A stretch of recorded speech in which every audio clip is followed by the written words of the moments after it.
Hi friends, இப்போ நம்ம வீட்டுக்கு வீடு வாசப்படி பார்க்க போகிறோம். வீட்டுக்கு வீடு வாசப்படியில் இப்படி வந்து பாட்டி பண்ணணும்னு யாரும் எதிர்பார்க்கல. ஆனால் ஒரு வழியாக எப்படியோ சம்மதம் வாங்க வச்சிருச்சுங்க. அதாவது ஆசீர்வாதத்தை கொடுத்துட்டாங்க. கொடுத்ததுக்கப்புறமா சரி அஜய், நீ இப்போ சீக்கிரமாக நான் உங்கள் அப்பாவை சமாதானம் பண்ணி நான் உன்னை வீட்டுக்கு கூட்டு வரேன் அப்படின்னு சொல்லிட்டாங்க. சரி, அந்த சந்தோஷத்தோட இவங்க வீட்டுக்கு வந்தால் இங்கே வந்து இந்த வக்கீல் சார் இருக்காரு, இவர் பண்ணுற அலப்பறை தாங்க முடியலப்பா அப்படிங்கிற மாதிரி இருக்குது. என்ன அவங்கள்ட்ட போய் ஆசீர்வாதம் பிச்சை எடுத்துகிட்டு வந்தீங்களான்னு கேட்குறாங்க.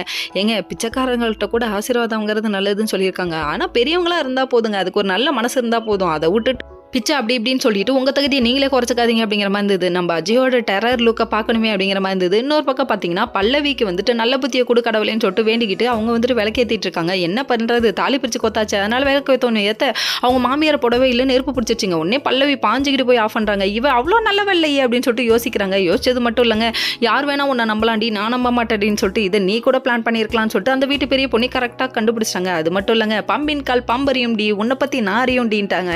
என்னடா அது பஞ்சு டயலாக், இந்த பொண்ணு கரெக்டாக பேசுது அப்படிங்கிற மாதிரி ஆயிடுச்சு. அதுக்கப்புறம் வந்துட்டு இந்த பொண்ணு வீட்டுக்கு கிளம்பி போகிறேன்னு கிளம்பி போயிடுச்சுங்க.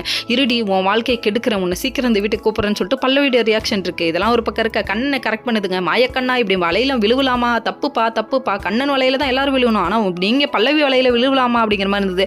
ஓகே ஃப்ரெண்ட்ஸ், நெக்ஸ்ட் வீடியோவில் பார்ப்போம்.